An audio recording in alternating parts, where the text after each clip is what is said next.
The Untroubled Mind. This book provides practical advice on how to achieve inner peace and tranquility in the midst of life's challenges and difficulties. Learning to control your thoughts and emotions is key to overcoming anxiety, worry, and other mind troubles.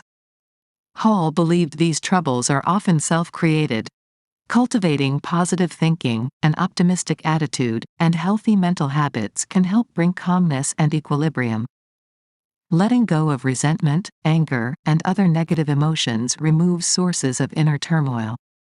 Forgiveness and compassion are antidotes. Finding meaning and purpose in life through service, noble goals, and spiritual growth leads to lasting contentment. Physical health, rest, and recreation replenish mental vigor and help prevent mental breakdowns. The book provides specific techniques and exercises for training and disciplining the mind. Hall draws on his experience counseling those suffering from nervous exhaustion.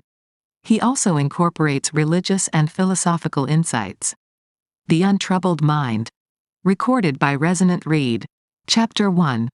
When a man tells me he never worries, I am inclined to think that he is either deceiving himself or trying to deceive me. The great roots of worry are conscience, fear, and regret. Undoubtedly, we ought to be conscientious and we ought to fear and regret evil. But if it is to be better than an impediment and a harm, our worry must be largely unconscious and intuitive. The moment we become conscious of worry, we are undone. Fortunately, or unfortunately, we cannot leave conscience to its own devices unless our lives are big enough and fine enough to warrant such a course.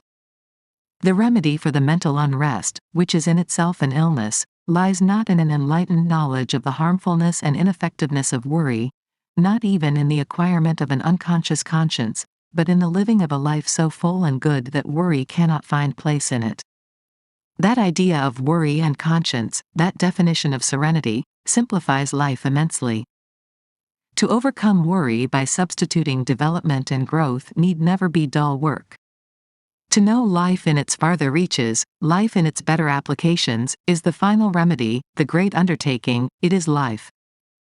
We must warn ourselves, not infrequently, that the larger life is to be pursued for its own glorious self and not for the sake of peace. Peace may come, a peace so sure that death itself cannot shake it, but we must not expect all our affairs to run smoothly. As a matter of fact, they may run badly enough. We shall have our ups and downs, we shall sin and repent, and sin again, but if in the end we live according to our best intuitions, we shall be justified, and we need not worry about the outcome. To put it another way, if we would have the untroubled mind, we must transfer our conscientious efforts from the small details of life, from the worry and fret of common things, into another and a higher atmosphere. We must transfigure common life, dignify it and ennoble it. Then, although the old causes of worry may continue, we shall have gained a stature that will make us unconscious masters of the little troubles and in a great degree equal to the larger requirements. Life will be easier, not because we make less effort, but because we are working from another and a better level. If such a change, and it would be a change for most of us, could come about instantly, in a flash of revelation, that would be ideal, but it would not be life. We must return again and again to the old uninspired state wherein we struggle conscientiously with perverse details. I would not minimize the importance and value of this struggle.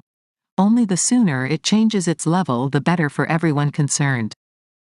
Large serenity must, finally, be earned through the toughening of moral fiber that comes in dealing squarely with perplexing details. Some of this struggle must always be going on, but serener life will come when we begin to concern ourselves with larger factors. How are we to live the larger life? Partly through uninspired struggle and through the brave meeting of adversity, but partly, also, in a way that may be described as out of hand, by intuition, by exercise of the quality of mind that sees visions and grasps truths beyond the realms of common thought. I am more and more impressed with the necessity of inspiration in life if we are to be strong and serene, and so finally escape the pitfalls of worry and conscience. By inspirations I do not mean belief in any system or creed. It is not a stated belief that we need to begin with. That may come in time. We need first to find in life, or at least in nature, an essential beauty that makes its own true, inevitable response within us.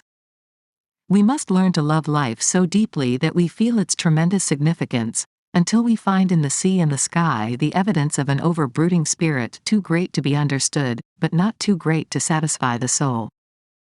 This is a sort of mother religion, the matrix from which all sects and creeds are born. Its existence in us dignifies us and makes simple, purposeful, and receptive living almost inevitable. We may not know why we are living according to the dictates of our inspiration, but we shall live so, and that is the important consideration.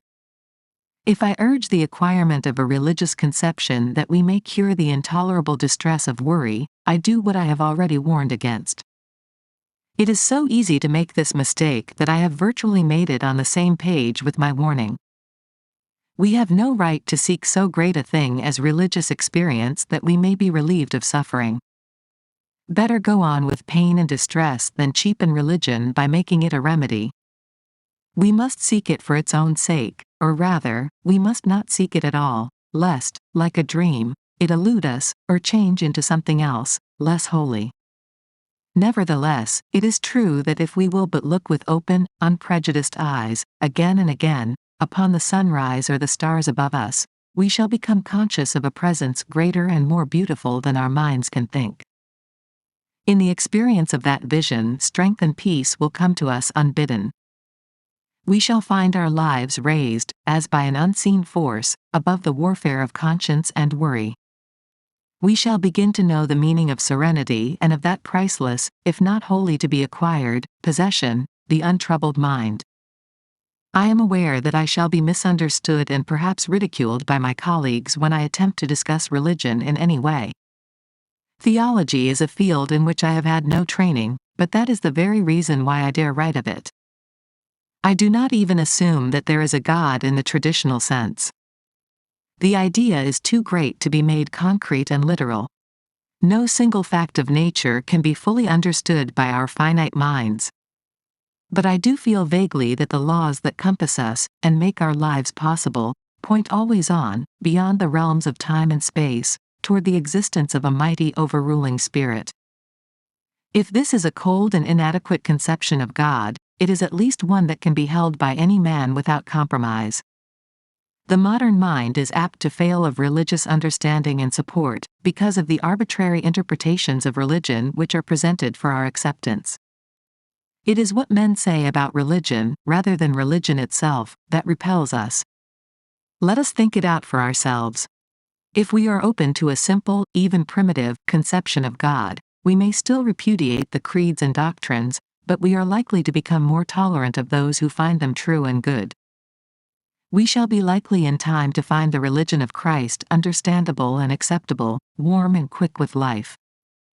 The man who ungrudgingly opens his heart to the God of nature will be religious in the simplest possible sense.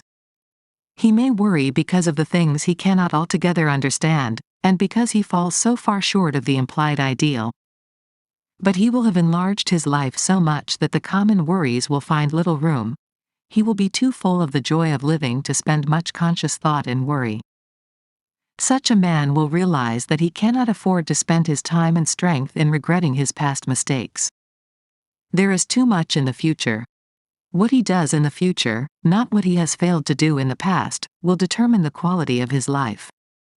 He knows this, and the knowledge sends him into that future with courage and with strength. Finally, in some indefinable way, character will become more important to him than physical health even. Illness is half compensated when a man realizes that it is not what he accomplishes in the world, but what he is that really counts, which puts him in touch with the creative forces of God and raises him out of the aimless and ordinary into a life of inspiration and joy. Recorded by Resonant Read. Chapter 2. Religio Medici. At all events, it is certain that if any medical man had come to Middlemarch with the reputation of having definite religious views, of being given to prayer and of otherwise showing an active piety, there would have been a general presumption against his medical skill. George Eliot. When a medically educated man talks and writes of religion and of God, he is rightly enough questioned by his brothers, who are too busy with the hard work of practice to be concerned with anything but material problems. To me, the word God is symbolic of the power which created and which maintains the universe.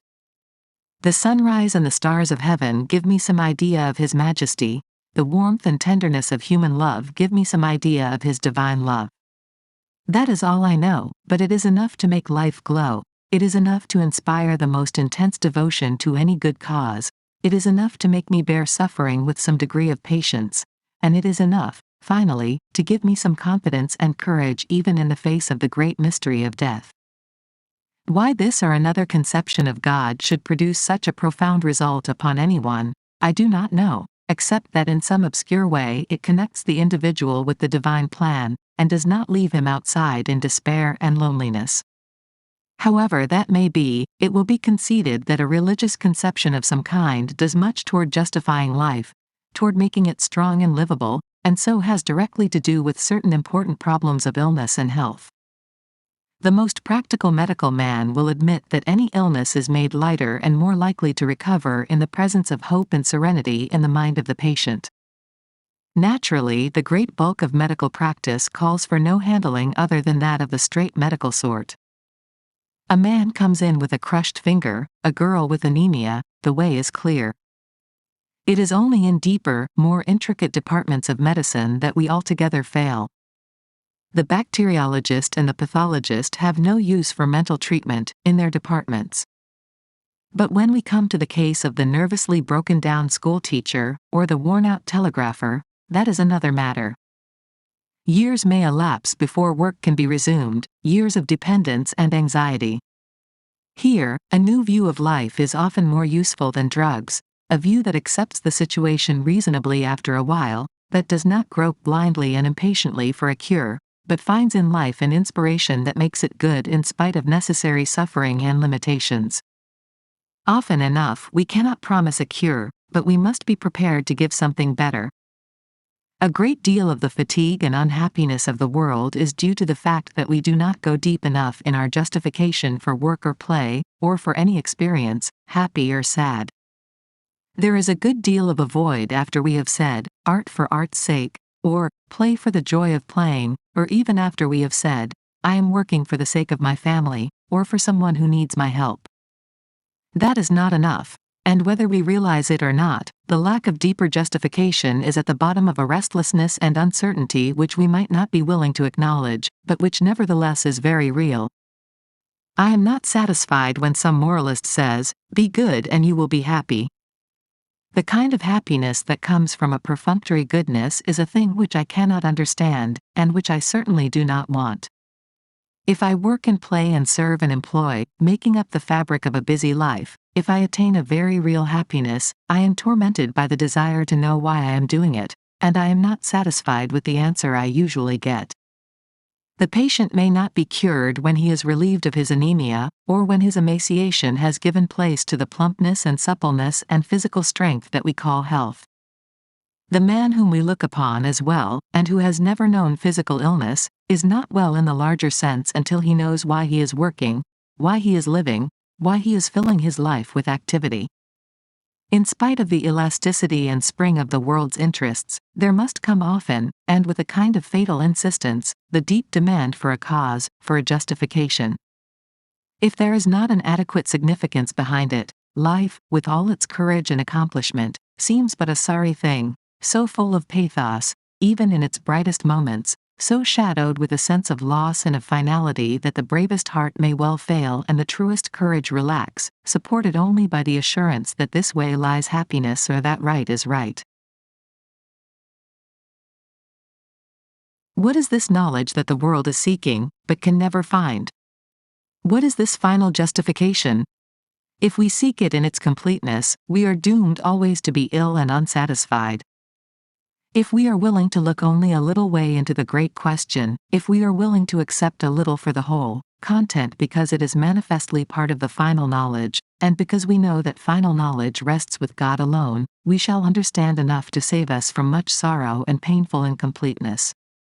There is, in the infinitely varied and beautiful world of nature, and in the hearts of men, so much of beauty and truth that it is a wonder we do not all realize that these things of common life may be in us and for us the daily and hourly expression of the infinite being we call God.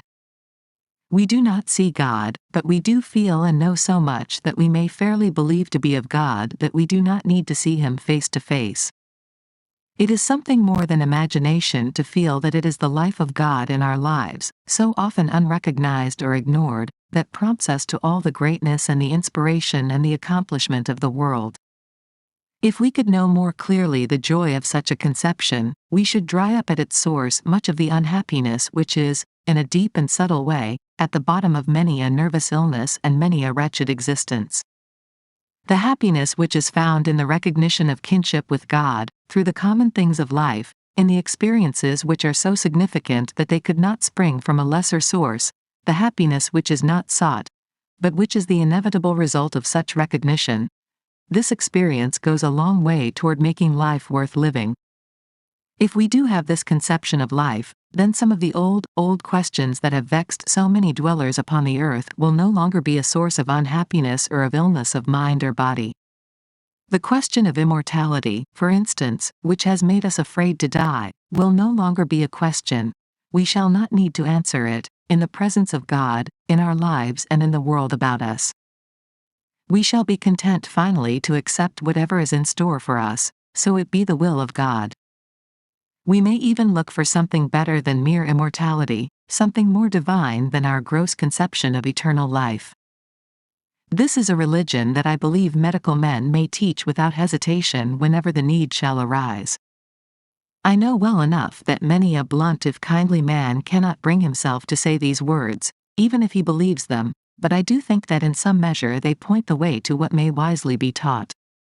There is a practice of medicine, the common practice, that is concerned with the body only, and with its chemical and mechanical reactions. We can have nothing but respect and admiration for the men who go on year after year in the eager pursuit of this calling. We know that such a work is necessary, that it is just as important as the educational practice of which I write. We know that without the physical side medicine would fail of its usefulness and that disease and death would reap far richer harvests. I only wish the two naturally related aspects of our dealing with patients might not be so completely separated that they lose sight of each other. As a matter of fact, both elements are necessary to our human welfare. If medicine devotes itself altogether to the cure and prevention of physical disease, it will miss half of its possibilities.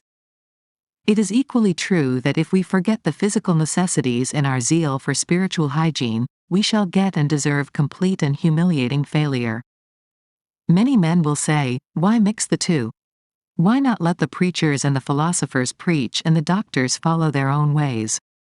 For the most part, this may have to be the arrangement, but the doctor who can see and treat the spiritual needs of his patient will always be more likely to cure in the best sense than the doctor who sees only half of the picture. On the other hand, the philosopher is likely to be a comparatively poor doctor, because he knows nothing of medicine, and so can see only the other half of the picture. There is much to be said for the religion of medicine if it can be kept free from cant, if it can be simple and rational enough to be available for the whole world. Recorded by Resonant Read, Chapter 3. Thought and Work. I wish I had a trade, it would animate my arms and tranquilize my brain. Senancour. Do ye next a thing, Old English proverb. Since our minds are so constantly filled with anxiety, there would seem to be at least one sure way to be rid of it, to stop thinking. A great many people believe that the mind will become less effective, that life will become dull and purposeless, unless they are constantly thinking and planning and arranging their affairs. I believe that the mind may easily and wisely be free from conscious thought a good deal of the time, and that the greatest progress and development in mind often comes when the thinker is virtually at rest, when his mind is to all intents and purposes blank. The busy, unconscious mind does its best work in the serenity of an atmosphere which does not interfere and confuse. It is true that the greatest conceptions do not come to the untrained and undisciplined mind. But do we want great conceptions all the time? There is a technical training for the mind which is, of course, necessary for special accomplishments, but this is quite another matter.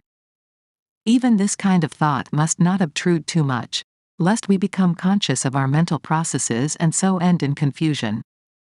One of the greatest benefits of work with the hands, or of objective and constructive work with the mind, is that it saves us from unending hours of thinking. Work should, of course, find its fullest justification as an expression of faith. If we have ever so dim a vision of a greater significance in life, of its close relationship to infinite things, we become thereby conscious of the need of service, of the need of work. It is the easy, natural expression of our faith, the inevitable result of a spiritual contact with the great working forces of the world. It is work above all else that saves us from the disasters of conflicting thought. A few years ago, a young man came to me, suffering from too much thinking. He had just been graduated from college and his head was full of confused ideas and emotions. He was also very tired, having overworked in his preparation for examinations, and because he had not taken the best care of his body. The symptoms he complained of were sleeplessness and worry, together with the inevitable indigestion and headache. Of course, as a physician, I went over the bodily functions carefully, and studied, as far as I might, into the organic conditions. I could find no evidence of physical disease. I did not say, "There is nothing the matter with you," for the man was sick. I told him that he was tired, that he had thought too much, that he was too much concerned about himself, and that as a result of all this his bodily functions were temporarily upset. He thought he ought to worry about himself, because otherwise he would not be trying to get well. I explained to him that this mistaken obligation was the common reason for worry, and that in this case, at least, it was quite unnecessary and even harmful for him to go on thinking about himself. That helped a little, but not nearly enough, because when a man has overworked, when he has begun to worry, and when his various bodily functions show results of worry, no reasoning, no explanations, can wholly relieve him. I said to this young man, in spite of your discomforts, in spite of your depression and concern in regard to yourself, you will get well if you will stop thinking about the matter altogether. You must be first convinced that it is best for you to stop thinking, that no harm or violence can result, and then you must be helped in this direction by going to work with your hands. That will be life and progress, it will lead you to health. Fortunately, I had had some experience with nervous illness, and I knew that unless I managed for this man the character and extent of his work, he would not only fail in it, but of its object, and so become more confused and discouraged. I knew the troubled mind, in this instance, might find its solace and its relief in work, but that I must choose the work carefully to suit the individual, and I must see that the nervously fatigued body was not pushed too hard. In the town where I live is a blacksmith shop, presided over by a genial old man who has been a blacksmith since he was a boy, and in whose hands iron is like clay. I took my patient down to the smithy and said, "Here is a young man whom I want to put to work. He will pay for the chance. I want you first to teach him to make hand-wrought nails." This was a good deal of a joke to the smith and to the patient, but they saw that I was in earnest and agreed to go ahead.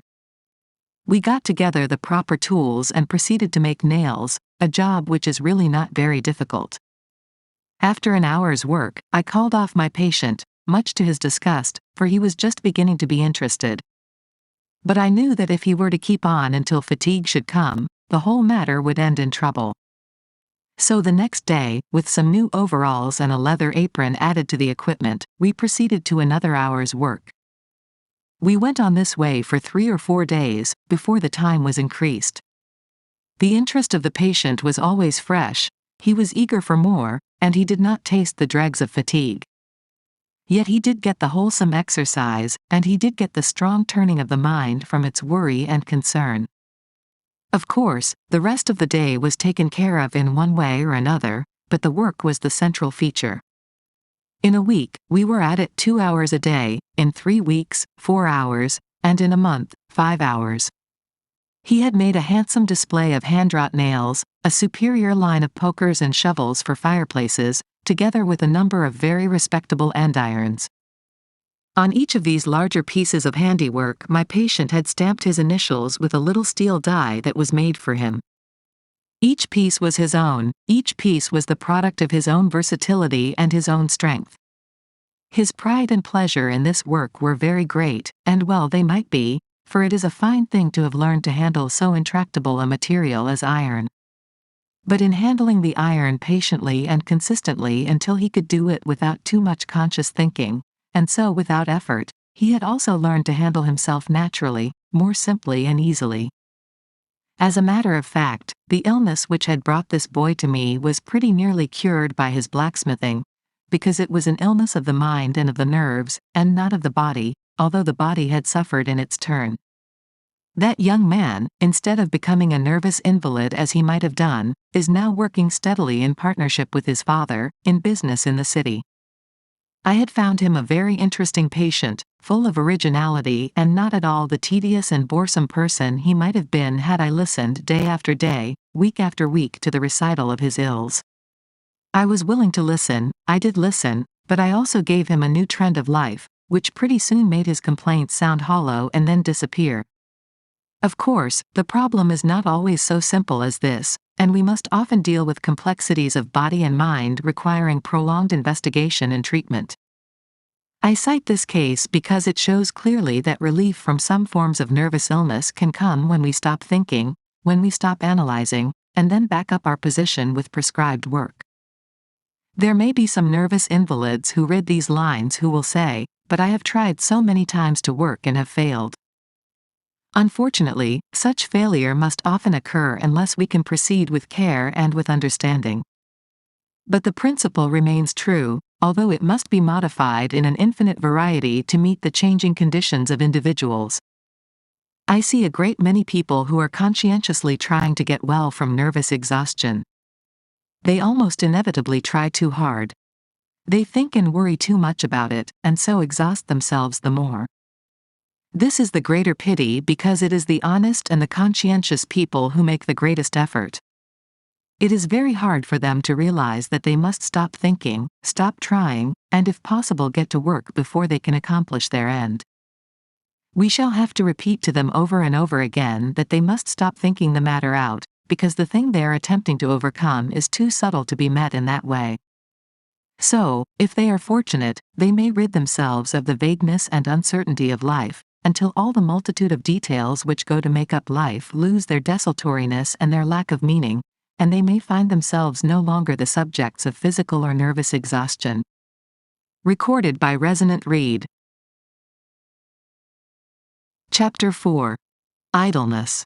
O ye, who have your eyeballs vexed and tired, feast them upon the wideness of the sea. Keats. Extreme busyness, whether at school or college, kirk or market, is a symptom of deficient vitality, and a faculty for idleness implies a catholic appetite and a strong sense of personal identity. Stevenson. It is an unfortunate fact that very few people are able to be idle successfully. I think it is not so much because we misuse idleness as because we misinterpret it that the long days become increasingly demoralizing. I would ask no one to accept a forced idleness without objection or regret. Such an acceptance would imply a lack of spirit, to say the least. But idleness and rest are not incompatible, neither are idleness and service, nor idleness and contentment. If we can look upon rest as a preparation for service, if we can make it serve us in the opportunity it gives for quiet growth and legitimate enjoyment, then it is fully justified and it may offer advantages and opportunity of the best. The chief trouble with idleness is that it so often means introspection, worry, and impatience, especially to those conscientious souls who would fain be about their business. I have for a long time been accustomed to combat the worry and fret of necessary idleness, not by forbidding it, not by advising struggle and fight against it, but by insisting that the best way to get rid of it is to leave it alone, to accept it. When we do this, there may come a kind of fallow time in which the mind enriches and refreshes itself beyond our conception. I would rather my patient who must rest for a long time would give up all thought of method, would give up all idea of making his mind follow any particular line of thought or absence of thought. I know that the mind which has been under conscious control a good deal of the time is apt to rebel at this freedom and to indulge in all kinds of alarming extravagances. I am sure, however, that the best way to meet these demands for conscious control is to be careless of them, to be willing to experience these extravagances and inconsistencies without fear, in the belief that finally will come a quiet and peace which will be all that we can ask. The peace of mind that is unguided, in the conscious and literal sense, is a thing which too few of us know. Mr. Arnold Bennett, in his little book, How to Live on 24 Hours a Day, teaches that we should leave no time unused in our lives, that we should accomplish a great deal more and be infinitely more effective and progressive if we devoted our minds to the definite working out of necessary problems whenever those times occur in which we are apt to be desultory. I wish here to make a plea for desultoriness and for an idleness which goes even beyond the idleness of the man who reads the newspaper and forgets what he has read. It seems to me better, whether we are sick or well, to allow long periods in our lives when we think only casually. To the good old adage, work while you work and play while you play, we might well add, rest while you rest, lest in the end you should be unable successfully either to work or play. A man is not necessarily condemned to tortures of mind because he must rest for a week or a month or a year. I know that there must be anxious times, especially when idleness means dependence, and when it brings hardship to those who need our help. But the invalid must not try constantly to puzzle the matter out. If we do not make ourselves sick with worry, we shall be able sometime to approach active life with sufficient frankness and force.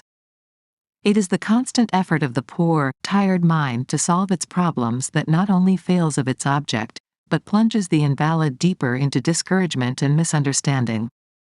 How cruel this is, and how unfortunate that it should come more commonly to those who try the hardest to overcome their handicaps, to throw off the yoke of idleness and to be well. When you have tried your best to get back to your work and have failed, when you have done this not once but many times, it is inevitable that misunderstanding should creep in, inevitable that you should question very deeply and doubt not infrequently. Yet the chances are that one of the reasons for your failure is that you have tried too hard, that you have not known how to rest.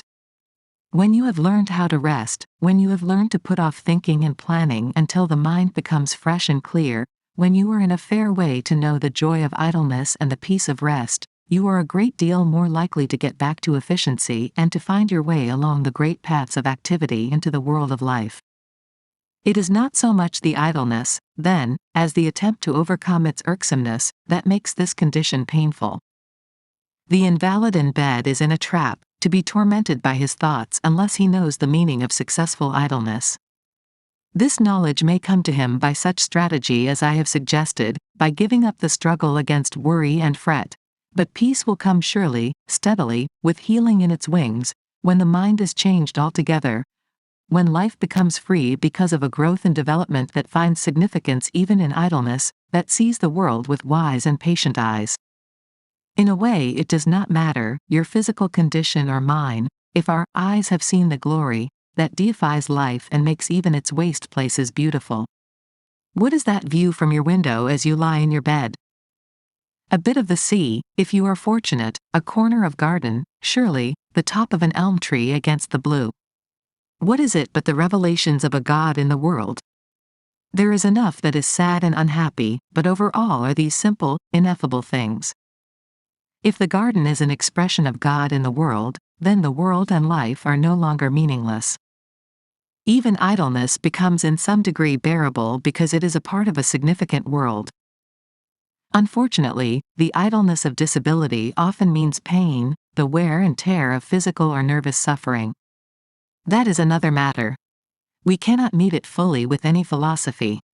My patients very often beg to know the best way to bear pain, how they may overcome the attacks of nerves that are harder to bear than pain. To such a question I can only say that the time to bear pain is before and after. Live in such a way in the times of comparative comfort that the attacks are less likely to appear and easier to bear when they do come. After the pain or the nervous attack is over, that is the time to prevent the worst features of another. Forget the distress, live simply and happily in spite of the memory, and you will have done all that the patient himself can do to ward off or to make tolerable the next occasion of suffering. Pain itself, pure physical pain, is a matter for the physician's judgment. It is his business to seek out the causes and apply the remedy. Recorded by Resonant Read. Chapter 5. Rules of the Game. It is not growing like a tree. In bulk, doth make man better be. Ben Jonson. It is a good thing to have a sound body, better to have a sane mind, but neither is to be compared to that aggregate of virile and decent qualities which we call character. Theodore Roosevelt. The only effective remedy against inexorable necessity is to yield to it. Petrarch. When I go about among my patients, most of them, as it happens, nervously sick, I sometimes stop to consider why it is they are ill. I know that some are so because of physical weakness over which they have no control, that some are suffering from the effects of carelessness, some from willfulness, and more from simple ignorance of the rules of the game. There are so many rules that no one will ever know them all, but it seems that we live in a world of laws, and that if we transgress those laws by ever so little, we must suffer equally, whether our transgression is a mistake or not, and whether we happen to be saints or sinners. There are laws also which have to do with the recovery of poise and balance when these have been lost. These laws are less well observed and understood than those which determine our downfall. The more gross illnesses, from accident, contagion, and malignancy, we need not consider here, but only those intangible injuries that disable people who are relatively sound in the physical sense. It is true that nervous troubles may cause physical complications and that physical disease very often coexists with nervous illness, but it is better for us now to make an artificial separation. Just what happens in the human economy when a nervous breakdown comes, nobody seems to know, but mind and body cooperate to make the patient miserable and helpless. It may be nature's way of holding us up and preventing further injury. The hold-up is severe, usually, and becomes in itself a thing to be managed. The rules we have wittingly or unwittingly broken are often unknown to us, but they exist in the all-wise providence, and we may guess by our own suffering how far we have overstepped them. If a man runs into a door in the dark, we know all about that. The case is simple, but if he runs overtime at his office and hastens to be rich with the result of a nervous dyspepsia, that is a mystery. Here is a girl who came out last year. She was apparently strong and her mother was ambitious for her social progress. That meant 4 nights a week for several months at dances and dinners, getting home at 3 a.m. or later. It was gay and delightful while it lasted, but it could not last, and the girl went to pieces suddenly. Her back gave out because it was not strong enough to stand the dancing and the long-continued physical strain. The nerves gave out because she did not give her faculties time to rest, and perhaps because of a love affair that supervened. The result was a year of invalidism, and then, because the rules of recovery were not understood, several years more of convalescence. Such common rules should be well enough understood, but they are broken everywhere by the wisest people. The common case of the broken-down schoolteacher is more unfortunate. This tragedy and others like it are more often, I believe, due to unwise choice of profession in the first place. The women's colleges are turning out hundreds of young women every year who naturally consider teaching as the field most appropriate and available.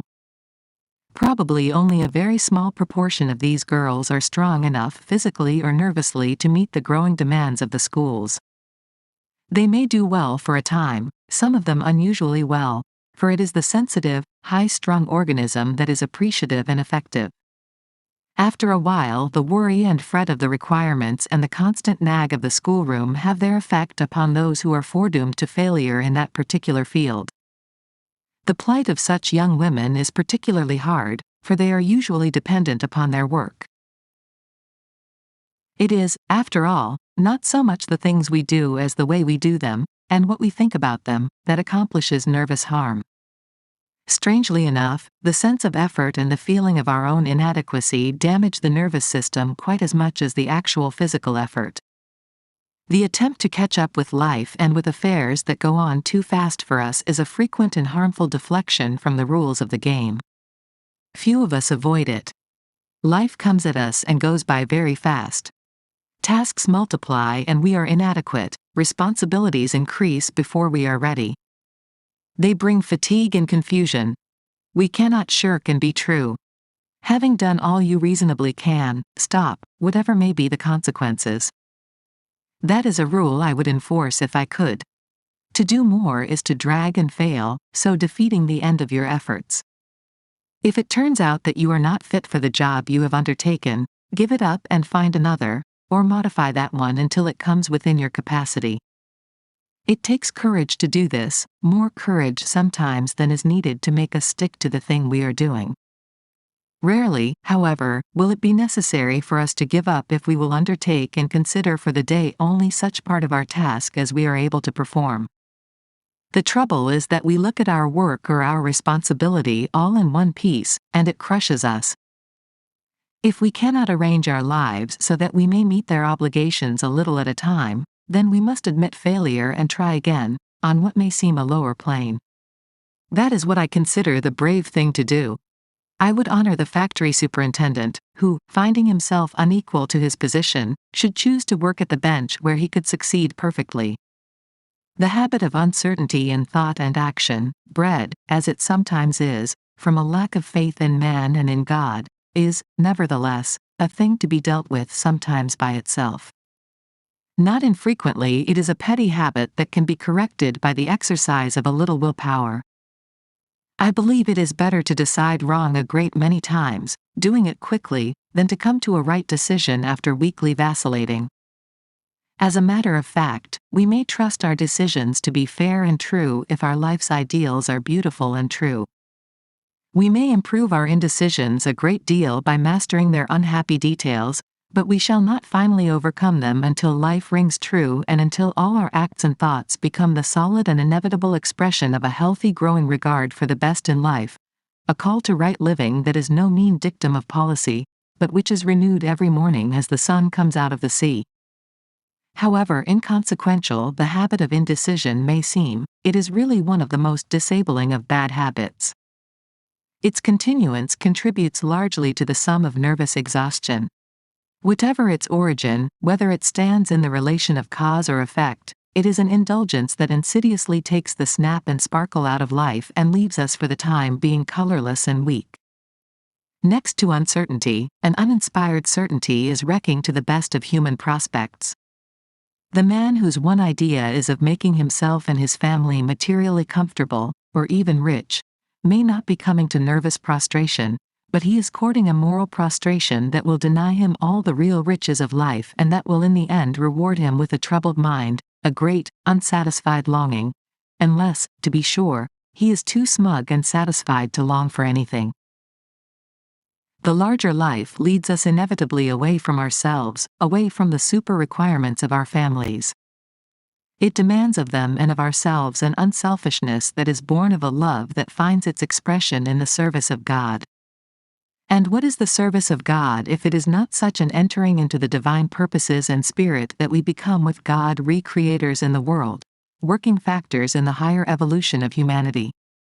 While we live we shall get and save, we shall use and spend, we shall serve the needs of those dependent upon us, but we shall not line the family nest so softly that our children become powerless.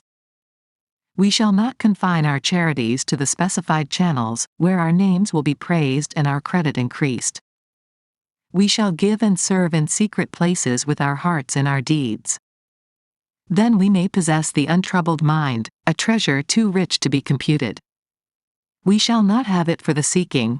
It may exist in the midst of what men may call privations and sorrows, but it will exist in a very large sense and it will be ours.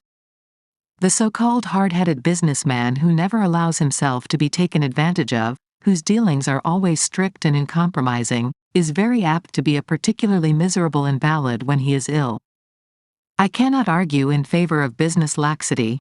I know the imperative need of exactness and finality, but I do believe that if we are to possess the untroubled mind we must make our lives larger than the field of dollars and cents. The charity that develops in us will make us truly generous and free from the reaction of hardness. It is a great temptation to go on multiplying the rules of the game. There are so many sensible and necessary pieces of advice which we all need to have emphasized. That is the course we must try to avoid. The child needs to be told, arbitrarily for a while, what is right, and what is wrong, that he must do this, and he must not do that. The time comes, however, when the growing instinct toward right living is the thing to foster, not the details of life which will inevitably take care of themselves if the underlying principle is made right. It must be the ideal of moral teaching to make clear and pure the source of action. Then the stream will be clear and pure. Such a stream will purify itself and neutralize the dangerous inflow along its banks. It is true that great harm may come from the polluted inflows, but they will be less and less harmful as the increasing current from the good source flows down. We shall have to look well to our habits lest serious ills befall, but that must never be the main concern, or we shall find ourselves living very narrow and labored lives. We shall find that we are failing to observe one of the most important rules of the game. Chapter 6. The Nervous Temperament. Beyond the ugly actual, lo, on every side, imagination's limitless domain. Browning. He that too much refines his delicacy will always endanger his quiet. Samuel Johnson. The great refinement of many poetical gentlemen has rendered them practically unfit for the jostling and ugliness of life. Stevenson. It has been my fortune as a physician to deal much with the so-called nervous temperament. I have come both to fear and to love it. It is the essence of all that is bright, imaginative, and fine, but it is as unstable as water. Those who possess it must suffer. It is their lot to feel deeply, and very often to be misunderstood by their more practical friends.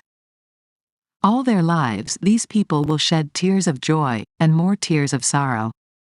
I would like to write of their joy, of the perfect satisfaction, the true happiness that comes in creating new and beautiful things, of the deep pleasure they have in the appreciation of good work in others. But with the instinct of a dog trained for a certain kind of hunting, I find myself turning to the misfortunes and the ills. The very keenness of perception makes painful anything short of perfection. What will such people do in our clanging streets?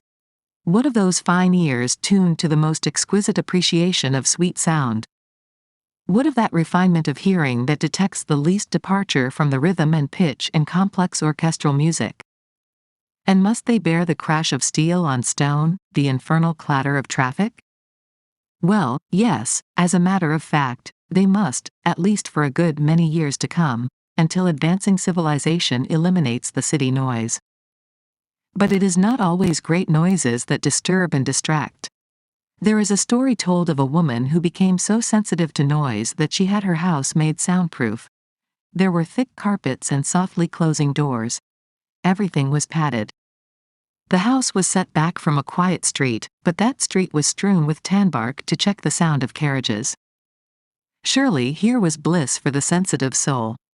I need not tell the rest of the story, how absolutely necessary noises became intolerable, and the poor woman ended by keeping a man on the place to catch and silence the tree toads and crickets.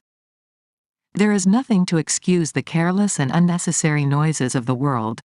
We shall dispose of them finally as we are disposing of flamboyant signboards and typhoid flies. But meanwhile, and always, for that matter, the sensitive soul must learn to adjust itself to circumstances and conditions. This adjustment may in itself become a fine art. It is really the art by which the painter excludes the commonplace and irrelevant from his landscape. Sometimes we have to do this consciously. For the most part, it should be a natural, unconscious selection. I am sure it is unwise to attempt at any time the dulling of the appreciative sense for the sake of peace and comfort. Love and understanding of the beautiful and true is too rare and fine a thing to be lost or diminished under any circumstances. The cure, as I see it, is to be found in the cultivation of the faculty that finds some good in everything and everybody. This is the saving grace. It takes great bulks of the commonplace and distills from the mass a few drops of precious essence. It finds in the unscholarly and the imperfect, rare traces of good. It sees in man, any man, the image of God, to be justified and made evident only in the sublimity of death, perhaps, but usually to be developed in life. The nervous person is often morose and unsocial, perhaps because he is not understood, perhaps because he falls so short of his own ideals. Often he does not find kindred spirits anywhere. I do not think we should drive such a man into conditions that hurt, but I do believe that if he is truly artistic, and not a snob, he may lead himself into a larger social life without too much sacrifice. The sensitive, high-strung spirit that does not give of its own best qualities to the world of its acquaintance, that does not express itself in some concrete way, is always in danger of harm. Such a spirit turned in upon itself is a consuming fire. The spirit will burn a long time and suffer much if it does not use its heat to warm and comfort the world of need. Real illness makes the nervous temperament a much more formidable difficulty. All the sensitive faculties are more sensitive. Irritability becomes an obsession and idleness a terror. The nervous temperament under irritation is very prone to become selfish, and very likely to hide behind this selfishness, calling it temperament. The man who flies into a passion when he is disturbed, or who spends his days in torment from the noises of the street. The woman of high attainment who has retired into herself, who is moody and unresponsive. These unfortunates have virtually built a wall about their lives, a wall which shuts out the world of life and happiness. From the walls of this prison the sounds of discord and annoyance are thrown back upon the prisoner intensified and multiplied. The wall is real enough in its effect, but will cease to exist when the prisoner begins to go outside, when he begins to realize his selfishness and his mistake. Then the noises and the irritations will be lost in the wider world that is open to him. After all, it is only through unselfish service in the world of men that this broadening can come. There is no lack of opportunity for service. Perhaps the simplest and most available form of service is charity, the big, professional kind, of course, and beyond that the greater field of intimate and personal charity. I know a girl of talent and ability, herself a nervous invalid, sick and helpless for the lack of a little money which would give her a chance to get well. I do not mean money for luxuries, for foolish indulgences, but money to buy opportunity, money that would lift her out of the heavy morass of poverty and give her a chance. She falls outside the beaten path of charity. She is not reached by the usual philanthropies. I also know plenty of people who could help that girl without great sacrifice. They will not do it because they give money to the regular charities. They will not do it because sometimes generosity has been abused. So they miss the chance of broadening and developing their own lives. I know well enough that objective interest can rarely be forced, it must usually come the other way about, through the broadening of life which makes it inevitable. Sometimes I wish I could force that kind of development, that kind of charity.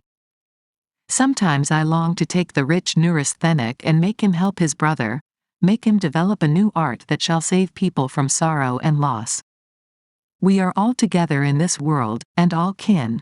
To recognize it and to serve the needs of the unfortunate as we would serve our own children is the remedy for many ills. It is the new art, the final and greatest of all artistic achievements.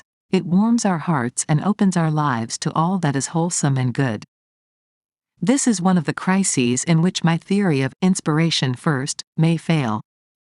Here the charity may have to come first, may have to be insisted upon before there can be any inspiration or any further joy in life. It is not always charity in the usual sense that is required. Sometimes the charity that gives something besides money is best. But charity in any good sense means self-forgetfulness, and that is a long way on the road to nervous health. Give of yourself, give of your substance, and you will cease to be troubled with the penalties of selfishness. Then take the next step. That gives not because life has come back, but because the world has become larger and warmer and happier. When the giver gives of his sympathy and of his means because he wants to, not because he has to do so, he will begin to know what I mean when I say it is better to have the inspiration first. Chapter 7. Self-control. He only earns his freedom and existence. Who daily conquers them anew. Goethe. A good many writers on self-control and kindred subjects insist that we shall conscientiously and consciously govern our mental lives. They say, you must get up in the morning with determination to be cheerful. They insist that in spite of annoyance or trouble you shall keep a smiling face, and affirm to yourself over and over again the denial of annoyance. I do not like this kind of self-control. I wish I could admire it and approve it, but I find I cannot because it seems to me self-conscious and superficial. It is better than nothing and unquestionably adds greatly to the sum of human happiness. But I do not think we ought to be cheerful if we are consumed with trouble and sorrow. The fact is we ought not to be for long beyond a natural cheerfulness that comes from the deepest possible sources. While we are sad, let us be so, simply and naturally, but we must pray that the light may come to us in our sorrow, that we may be able soon and naturally to put aside the signs of mourning. The person who thinks little of his own attitude of mind is more likely to be well controlled and to radiate happiness than one who must continually prompt himself to worthy thoughts. The man whose heart is great with understanding of the sorrow and pathos of life is far more apt to be brave and fine in his own trouble than one who must look to a motto or a formula for consolation and advice. Deep in the lives of those who permanently triumph over sorrow there is an abiding peace and joy. Such peace cannot come even from ample experience in the material world. Despair comes from that experience sometimes, unless the heart is open to the vital spirit that lies beyond all material things, that creates and renews life and that makes it indescribably beautiful and significant. Experience of material things is only the beginning. In it and through it we may have experience of the wider life that surrounds the material. Our hearts must be open to the courage that comes unbidden when we feel ourselves to be working, growing parts of the universe of God. Then we shall have no more sorrow and no more joy in the pitiful sense of the earth, but rather an exaltation which shall make us masters of these and of ourselves. We shall have a sympathy and charity that shall need no promptings, but that flow from us spontaneously into the world of suffering and need. Beethoven was of a sour temper, according to all accounts, but he wrote his symphonies in the midst of tribulations under which few men would have worked at all. When we have felt something of the spirit that makes work inevitable, it will be as though we had heard the eternal harmonies. We shall write our symphonies, build our bridges, or do our lesser tasks with dauntless purpose, even though the possessions that men count dear are taken from us. Suppose we can do very little because of some infirmity.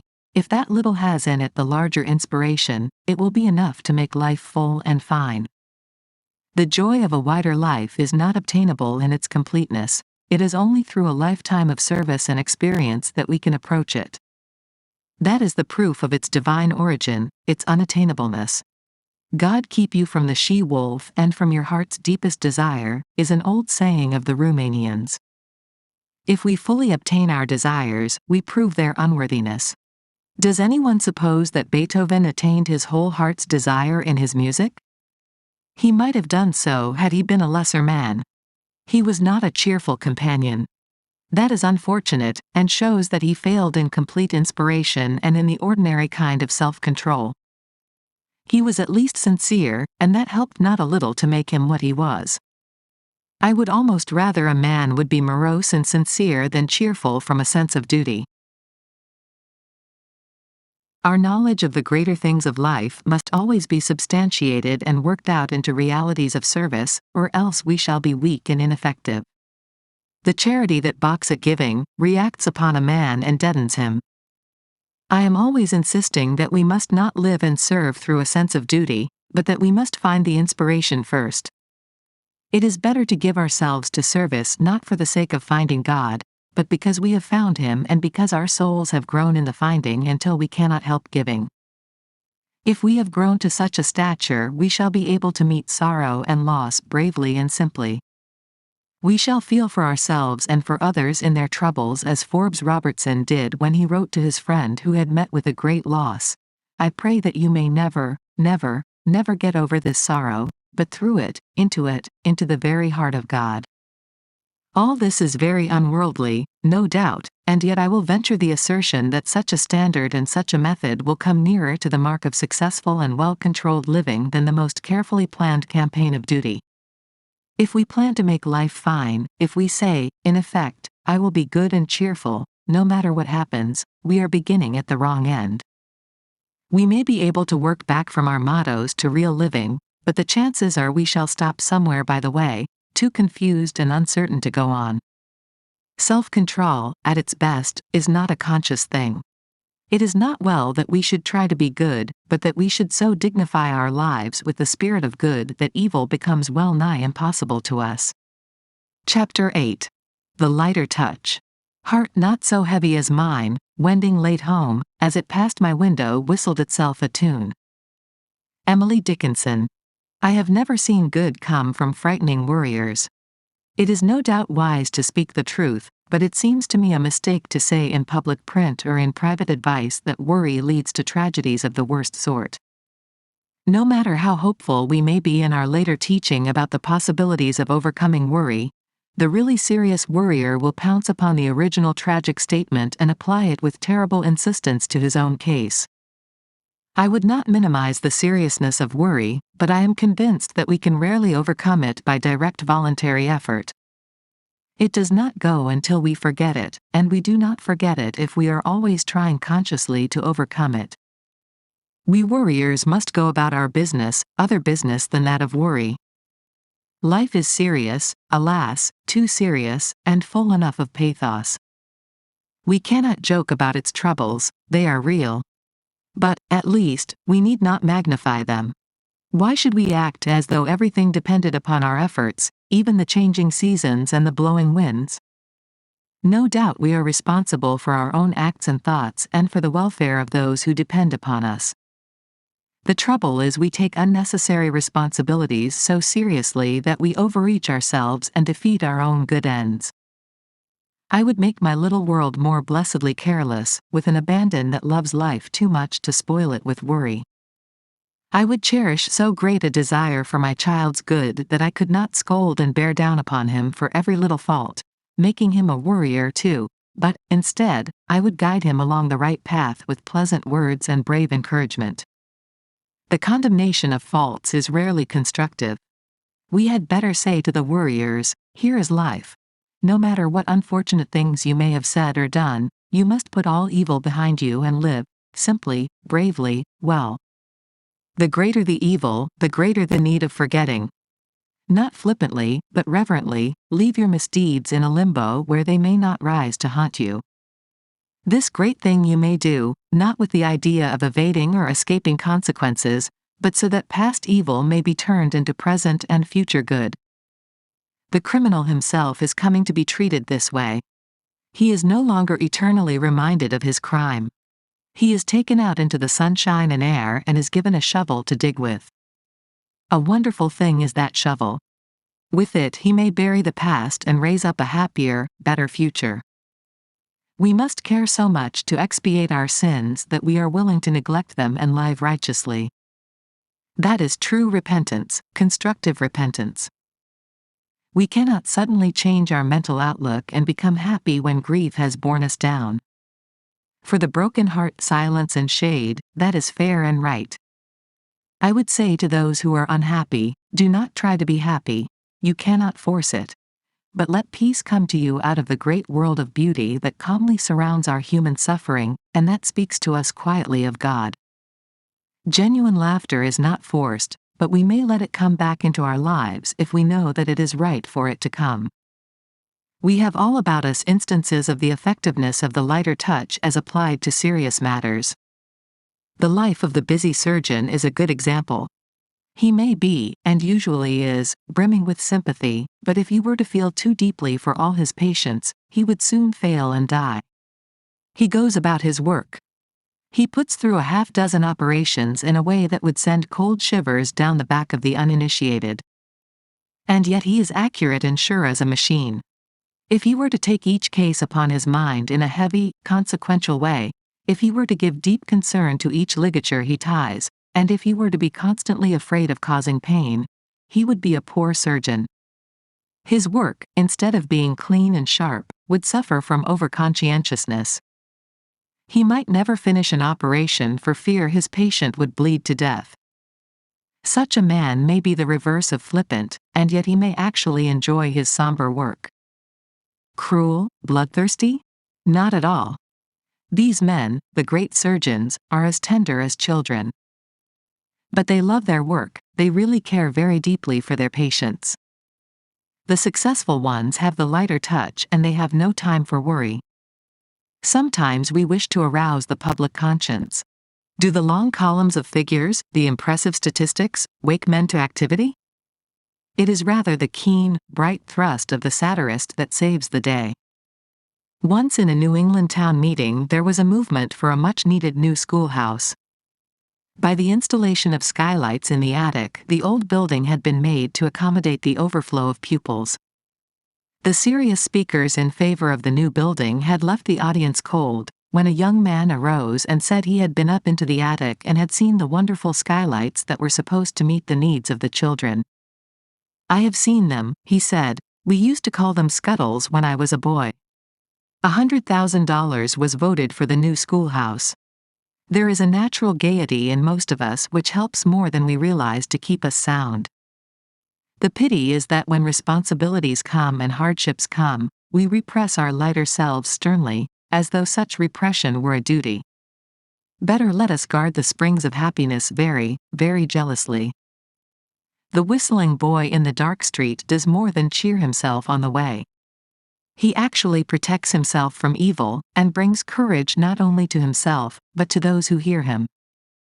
I do not hold for false cheerfulness that is sometimes affected, but a brave show of courage in a forlorn hope will sometimes win the day.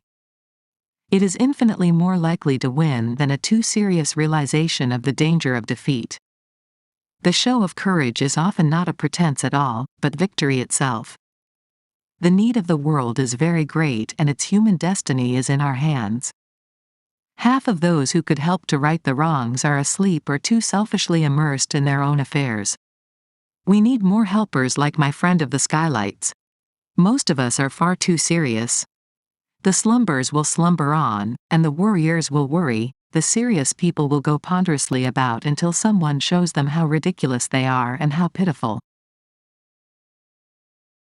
Chapter 9. Regrets and Forebodings. Regret avails little, still less remorse. The one keeps alive the old offense, the other creates new offenses. Goethe. The unrepentant sinner walks abroad. Unfortunately for us moralists, he seems to be having a very good time. We must not condone him, though he may be a very lovable person. Neither must we altogether condemn him, for he may be repentant in the very best way of all ways, the way that forgets much and leaves behind more, because life is so fine that it must not be spoiled, and because progress is in every way better than retrospection. The fact is, that repentance is too often the fear of punishment, and such fear is, to say the least, unmanly. I would rather be a lovable sinner than one of the people who repent because they cannot bear to think of the consequences. Knowledge and fear of consequences undoubtedly keep a great many young people from the so-called sins of ignorance. But there must be something behind knowledge and fear of consequences to stop the youth of spirit from doing what he is inclined to do. Over and over again we must go back to the appreciation of life's dignity and beauty, to the consciousness of the Spirit of God behind and in the world if we are to find a balance and a character that will deliver us from evil. When we have found this consciousness, when we live it and breathe it, we shall be far less apt to sin, and when we have sinned, as we all must in the course of our blundering lives, we shall not waste our time in regret or in the fear of consequences. If the God we dream of is as great as the sea, or as beautiful as a tree, we need not fear him. He will be tender, and just at the same time. He will be as forgiving as he is strong. The best we can do, then, is to leave our sins in the hand of God and go our way, sadder and wiser, maybe, but not regretting too much, not fearing any more. There is a new idea in medicine, the development of which has been one of the most striking achievements of modern times, the idea of psychoanalysis as taught and advocated by Freud in Germany. The plan is to study the subconscious mind of the nervous patient by means of hypnotism, to assist the patient to recall all the mental experiences of his past, even his very early childhood, and in this way to make clear the origin of the misconceptions and the unfortunate impressions which have presumably exerted their influence through the years. The new system includes, also, the interpretation of dreams, their effect upon the conscious life and their influence upon the mentality. Very wonderful results are reported from the pursuit of this method. Many a badly warped and twisted life has been straightened out and renewed when the searchlight has revealed the hidden influences that have been at work and which have made trouble. The repression of conscious or unconscious feelings can no doubt change the whole mental life. We should have the greatest respect for the men who are doing this work. It requires, I am told, an almost unbelievable amount of patience and time to accomplish the analysis. No doubt the adult judgment of childish follies is a direct means of disposing of their harmful influence in life, the surest way of losing the conscious or unconscious regrets that sadden many lives. There are probably many cases of disturbed and troubled mind that can be cured in this way only. The method does not appeal to me because I am so strongly inclined to take people as they are, to urge a forgetfulness that does not really forget, but which goes on bravely to the development of life. This development cannot proceed without the understanding that life may be made so beautiful that sins and failures are lost in progress. Some of us may need the subtle analysis of our lives to make clear the points where we went astray in our thoughts and ideas, but many of us, fortunately, are able to take ourselves for better or for worse, sins and all. Most of us ought to do that, for the most part, if we are to progress and live. Sometimes the revelations of evils we know not of result in complications rather than simplification, as in the case of a boy who wrote to me and said that since he had learned of his early sins he had made sure that he could never be well. Instead of going into further analysis with him, I assured him that, while it was undoubtedly his duty to regret all the evil of his life, it was a still greater duty to go on and live the rest of it well, and that he could do so if he would open his eyes to the possibilities of unselfish service. I am very much inclined to preach against self-analysis and the almost inevitable regret and despair that accompany it. One of my patients decided some time ago that her life was wasted, that she had accomplished nothing. It was true that she had not the endurance to meet the usual demands of social or even family life, and that for long periods she had to give up altogether. But it happened that she had the gift of musical understanding, that she had studied hard in younger days. With a little urging, the gift was made to grow again and to serve not only the patient's own needs, but to bring very great pleasure to everyone who listened to her playing. That rare, true ability was worth everything, and she came to realize it in time. The gift of musical expression is a very great thing, and I succeeded in making this woman understand that she should be happy in that ability even if nothing else should be possible. Often enough nothing that can compare with music exists, and life seems wholly barren.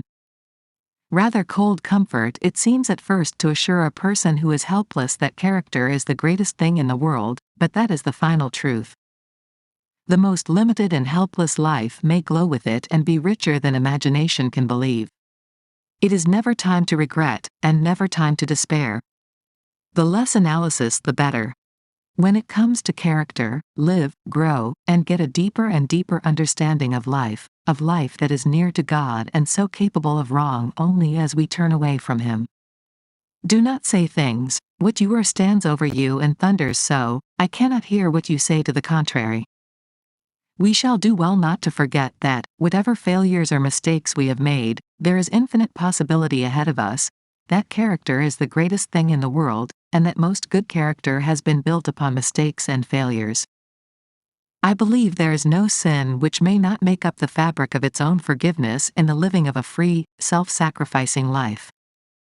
I know of no bodily ill nor handicap which we may not eventually rise above and beyond by means of brave spiritual progress. The body may fail us, but the spirit reaches on and into the great world of God. Chapter 10.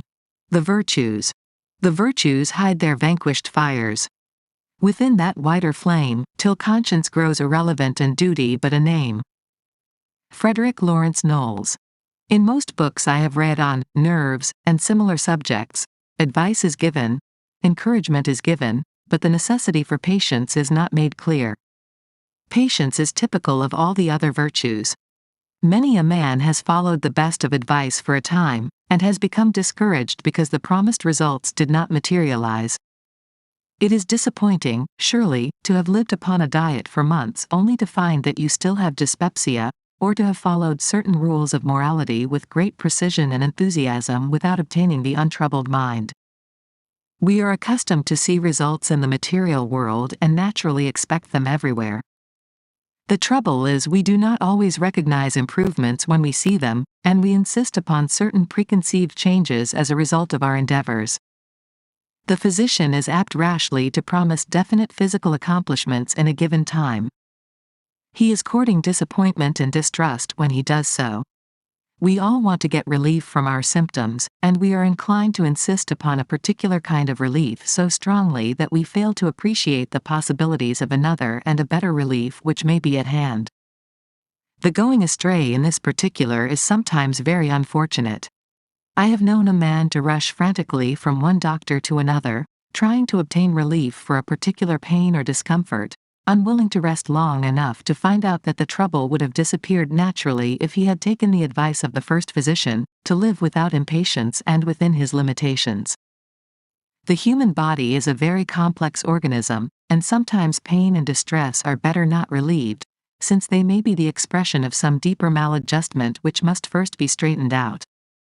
This is also true of the mind, in which the unhappy proddings of conscience had better not be cured by anodynes or by evasion unless we are prepared to go deeply enough to make them disappear spontaneously. We must sometimes insist upon patience, though it should exist as a matter of course, patience with ourselves and with others. The physician who demands and secures the greatest degree of patience from his clients is the most successful practitioner, for no life can go on successfully without patience. If patience can be spontaneous, the natural result of a broadening outlook, then it will be permanent and serviceable. The other kind, that exists by extreme effort, may do for a while, but it is a poor makeshift. I always feel like apologizing when I ask a man or a woman to be tolerant or charitable or generous or, for that matter, to practice any of the ordinary virtues. Sound living should spring unbidden from the very joy of life. It should need no justification and certainly no urging. But unfortunately, as the world now stands, there are men and groups of men who do not see the light.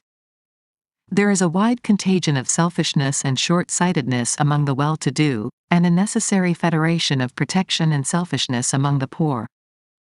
The practical needs of life, artificial as they are among the rich, and terribly insistent as they are among the poor, blind us to larger considerations. If all matters of welfare, public or private, could be treated unselfishly, how quickly we should be rid of some of the great evils that afflict the race. I am inclined to think that much of the goodness of people does come in that way, unconsciously, naturally, as the light flows from the sun.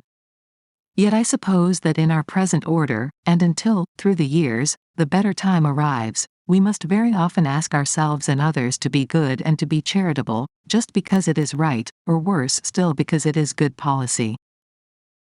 The virtues hide their vanquished fires within that whiter flame, till conscience grows irrelevant in duty but a name.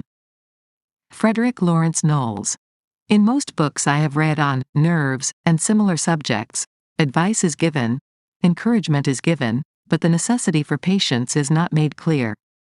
Patience is typical of all the other virtues. Many a man has followed the best of advice for a time, and has become discouraged because the promised results did not materialize.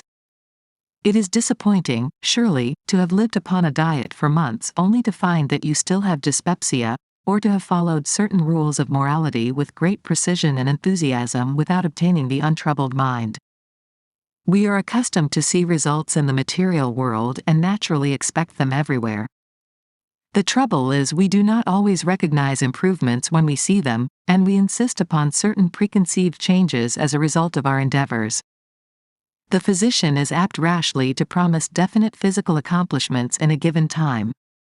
He is courting disappointment and distrust when he does so.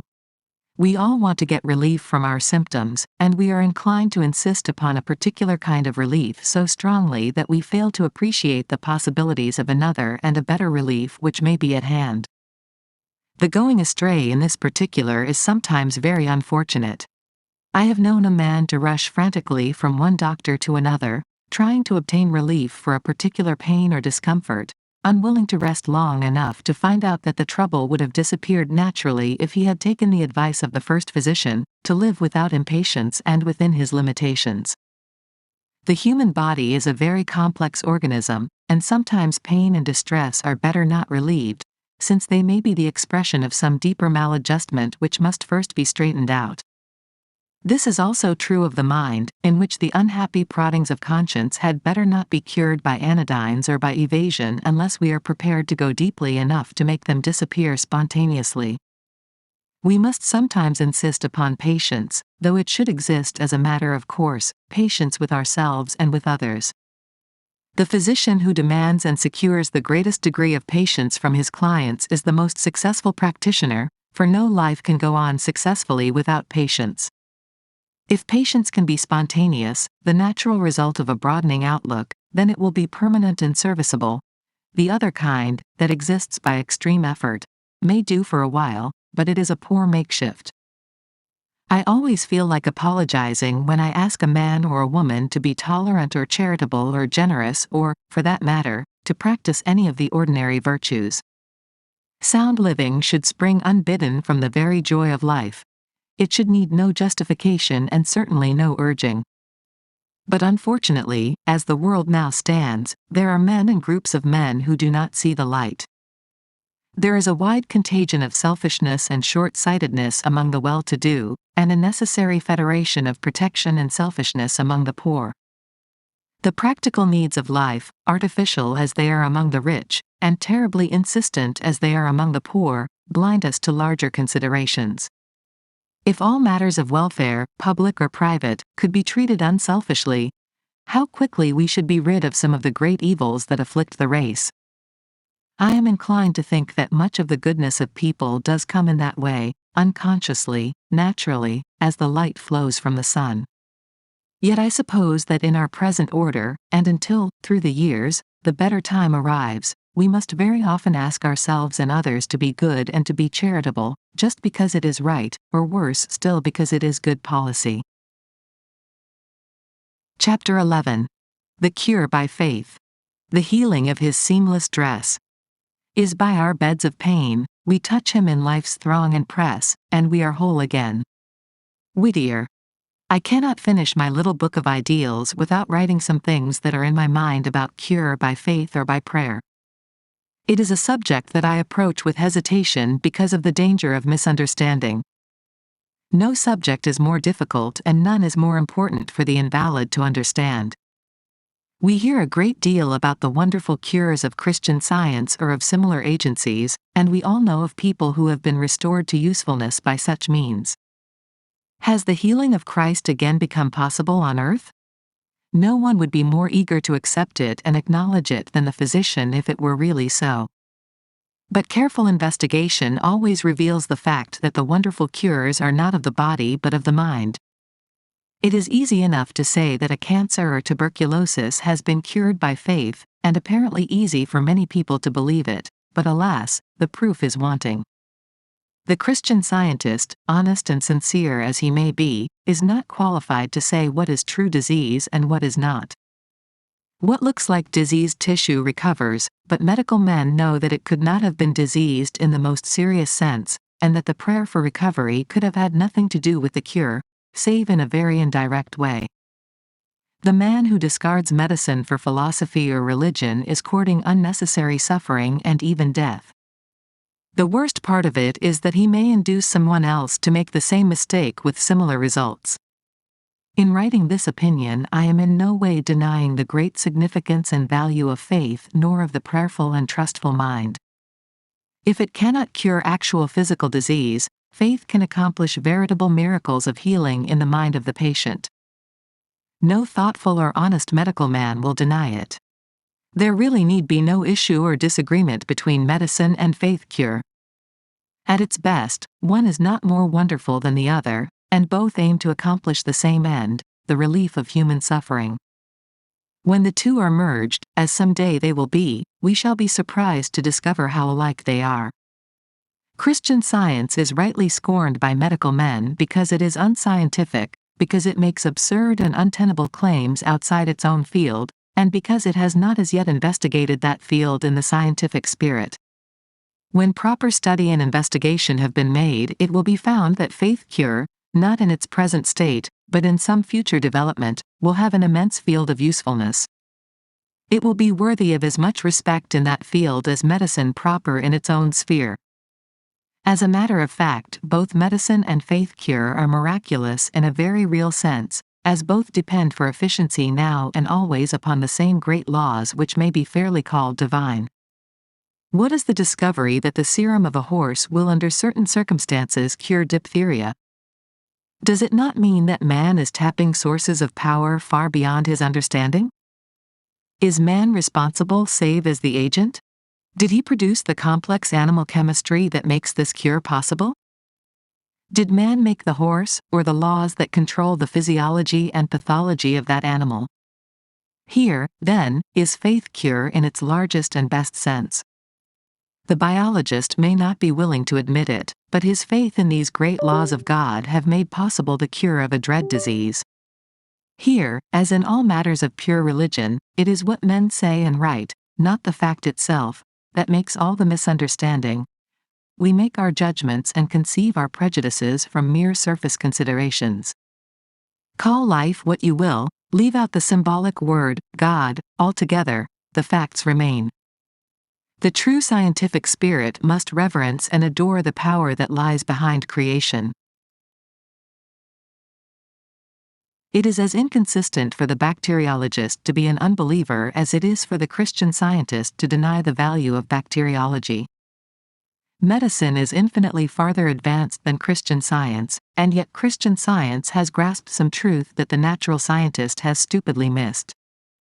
When an obsession is thrown off and courage substituted for fear, we witness as important a cure as can be shown to the credit of surgery. If the Christian scientists and the other faith curers were only less superficial and less narrow in their explanation of the facts, if they would condescend to study the diseases they treat, they would be entitled to, and would receive, more respect and consideration. The cure and prevention of disease through the agency of man are evidently part of the divine plan. Our eagerness to advance along the lines of investigation and practice is but that divine plan in action. The truly scientific spirit will neglect no possible curative agent. When scientific men ridicule prayer, they are thinking not of the real thing which is above all possible criticism, but of the feeble and often pathetic groping for the real thing. We ask in our prayers for impossible blessings that would invert the laws of God and change the face of nature. Very well, we must be prepared for disappointment. The attitude of prayer may, indeed, transform our own lives and make possible for us experiences that would otherwise have been impossible. But our pathetic demands, we shall never know how forlorn and weak they are. Prayer is the opening of the heart to the being we call God. It is most natural and reasonable. If we pray in our weakness and blindness for what we may not have, there is, nevertheless, a wonderful recreative effect within us. The comfort and peace of such communion is beyond all else healing and restoring in its influence upon the troubled and anxious mind of man. The poet or the scientist who bows in adoration before the glory of God revealed in nature, prays in effect to that God and his soul is refreshed and renewed. The poor wretch who stands blindfolded before the firing squad, waiting the word that ends the life of a military spy, is near enough to God, and the whispered prayer upon his lips is cure for the wounds that take his life.